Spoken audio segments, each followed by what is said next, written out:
Hi everybody, I'm DJ Foster. Welcome to the Laker Update, where we update you on everything going on in the world of Laker athletics. This past weekend, the Laker basketball teams went up to the Upper Peninsula for a pair of games. The track and field team was at home for a meet, and the swimming and diving teams went to Indianapolis for a dual meet. Later on, we will talk to track and field star Kristen Hixson and head coach Jerry Baltus. More on the Laker Update right after this. You learn something every single day at Grand Valley State University about who you are and who you can become, about where you've been and where you're going, about your goals and how to accomplish them. At the end of the day, you know what you want from life. Find it within yourself. Find it within Grand Valley State University. Welcome back to the Laker Update. This past weekend, the Laker basketball teams traveled to the Upper Peninsula for a pair of GVSU contests. The Laker men were victorious on Thursday night in Marquette by a 64-41 final over the Northern Michigan Wildcats. The Lakers led 12-3 5 minutes in and never trailed in the ballgame, leading 38-20 at halftime and by as many as 27 points in the second half. It was a total team effort for Grand Valley State as 4 Lakers scored in double figures. Trevin Alexander led the way with 12 points, while Ryan Saban added 11. Chaz Rollins and Luke Reiskamp each scored 10 points apiece for Grand Valley State. On Saturday, the Lakers traveled a little further north to Houghton, Michigan, and fell 69-54 at Michigan Tech. It was a back-and-forth first half as Michigan Tech took a 34-27 lead into halftime. The Huskies then used a 14-3 run midway through the second half to take control and close out the game. Ricardo Carbajal led the Lakers with 11 points, while Ryan Saban added 8 points, 6 rebounds, and 4 assists. The Lakers are now 11-3 overall and 7-3 in GVSU play. This Thursday night, Grand Valley State will be at home against Lake Superior State at 8 p.m. Then they travel on the road on Saturday to Northwood at 6 p.m. The women's basketball team was also up north as well. They went 0-2 on their trip, a tough trip against 2 GVSU teams that had combined for just 1 conference loss this season. On Thursday night, the Lakers lost 81-66 at Northern Michigan. The Wildcats improved to 8-0 at home this season, and they certainly looked comfortable in their own gym on Thursday night. They made their first 6 3-pointers, made 8 3-pointers in the first half, and led 50-28 at halftime. Grand Valley State outscored the Wildcats 38-31 in the second half, but did not have enough to mount the comeback. Kayla Dawson led the way with a team-high 15 points, her 7th straight double-digit scoring effort, and Bailey Cairnduff added 13 points and 6 rebounds. On Saturday, the Lakers fell 76-54 at Michigan Tech. The Lakers led 20-15 midway through the first half against the Huskies, who were 9-0 in conference play. But then Michigan Tech made a late run and led by 10 points at halftime. GVSU was able to get back into single digits in the second half until Michigan Tech took over midway through the half. They've really showed why they've won 11 straight games. That is for Michigan Tech. Grand Valley State now 8-6 overall, 6-4 in conference play. They will also be at home this Thursday night at 6 p.m. against Lake Superior State. Then they travel to Midland to take on Northwood at 4 p.m. Make sure to come on out to the Grand Valley State Fieldhouse Arena this Thursday night for Throwback Thursday. The Laker women play at 6 p.m., the Laker men at 8 p.m. against Lake Superior State. It's Throwback Thursday as the team will be wearing retro throwback jerseys, again 6 and 8 p.m. in the Fieldhouse Arena. And the Laker track and field team was at home this Friday night in the Kelly Family Sports Center at the Mike Lintz Alumni Open. And there were some very impressive individual performances led by senior Kristen Hixson on the women's side, who automatically qualified for the national championship meet coming up in March. She qualified in the pole vault by clearing 4.15 meters, the highest mark in Division II this year by nearly 6 inches. She's the first Laker athlete to record an automatic qualifying mark for nationals this season. The GVSU women, who are ranked number 2 in Division II, also got wins in the Mike Lintz Alumni Open from Alyssa Zoko in the weight throw and Jessica Janicki in the 3,000 meters. Kalina Franklin, Brittany Terry, Andrea Kober, and Lisa Galasso won the 4x400 meter relay. On the men's side, winners for the Laker men were Darian Thornton in the weight throw, Tendo Luquego in the triple jump, Trent Chappell in the high jump, and Sean Wells in the 60-meter hurdles. The Lakers are at Saginaw Valley State this Friday in dual meet at 3 p.m. in SVSU's Ryder Center. And the Lakers swimming and diving team was at Indianapolis for a non-conference dual meet, and Indianapolis was able to get victories in both those contests. The Laker men fell 181-119 to Indianapolis. GVSU won 3 events and had 5 second-place finishes. Gianni Ferrero won the 200 free, Milan Maidu won the 100 fly, and Sven Kartel was victorious in the 400 IM. On the women's side, Indianapolis won 169 to 129.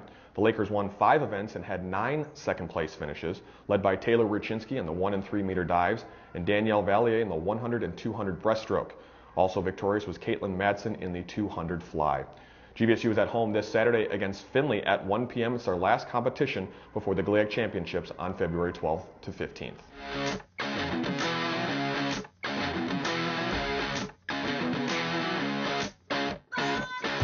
We are Lakers. This is GV Country. We have a strong tradition built on championships. This is GV Country, where legends are made. This is GV Country, home of the Lakers. And we want you as a part of the Grand Valley family too. This is GV Country! Be a part of it! We are Grand Valley State Lakers. And we are your team.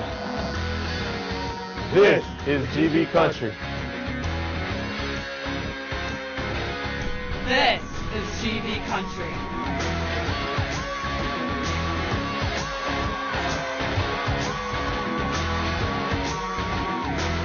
This is GV Country.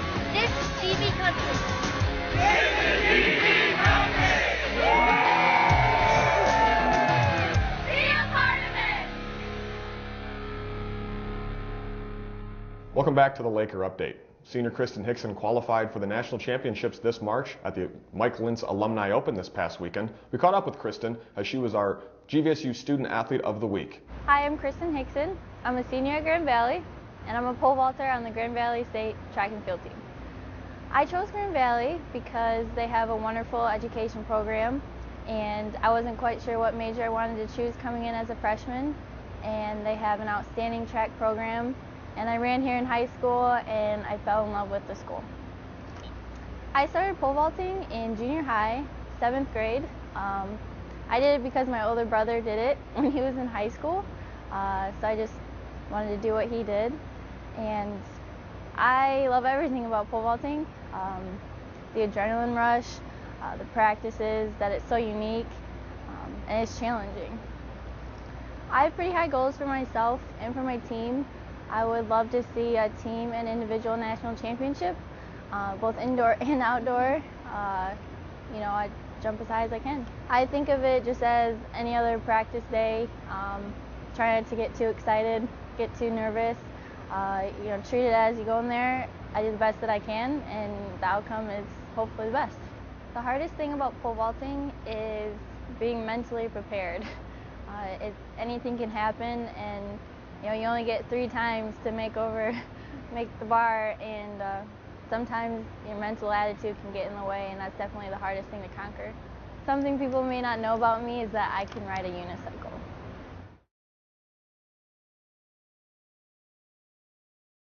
Back here on the Laker Update with Grand Valley State head track and field coach Jerry Baltus. Jerry, we talked just a few minutes ago about the Mike Lentz Alumni Open. We had a feature with Kristen Hixson, qualified for the national championships in March. Talk about the success she's had so far this year, and then on Friday night. Well, the amazing thing is last Friday night, that was her first meet of the year, so to come out and jump that high out of the gates is just outstanding. So really excited to see how she progresses forward. Coach Lou's very confident she's going to do some great things over the course of the next few months. So looking forward to seeing how high she can jump over the course of the next couple months. And she wasn't the only one who had a good performance. A lot of first place finishes. Talk about some of the other people that you were impressed with. Yeah, I think we're in a great spot this early. I always think this last weekend's the toughest weekend of the year to compete because you come off a break, you get back into training, so kids are tired. Second meet, that last weekend they're excited to compete again. And then with the load of training and school, it's a tough meet mentally and physically to get going. So to have the positive results that we had, and then we ran a lot of kids in off events, like Kalina Franklin ran the 400, which she's a hurdler. So for her to go out and run as fast as she did, Lisa Galasso, really tired right now, ran a great 800. Our throwers continue to do well. Our long jumpers had a great meet. So all the way across the board, I think we're in the right position to progress forward and do some positive things. You're at Saginaw Valley State this weekend for a dual meet. Talk about the Cardinals, what you kind of expect from both teams this weekend. Well, we've been doing this, I believe, 3 or 4 years now. Dual meet, little friendly competition. Of course, we want to go up there and compete. Another reason we want to make good use of this weekend, we've got a 300-meter track. They've got a 200-meter track. The conference championships on a 200-meter flat track. Okay. The national championships on a 200-meter flat track. So we're going to use that to hopefully prepare, our runners to get ready to handle that tighter curve and the smaller track. It's sort of like NASCAR, the different racetracks.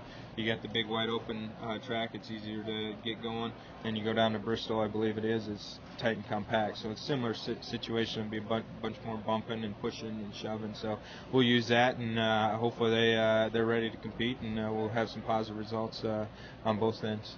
Great start for the Grand Valley State track and field teams. Coach, good luck this weekend against Saginaw Valley State. We'll talk to you again soon. Yep. Thanks for watching the Laker Update right here on the Grand Valley Sports Network.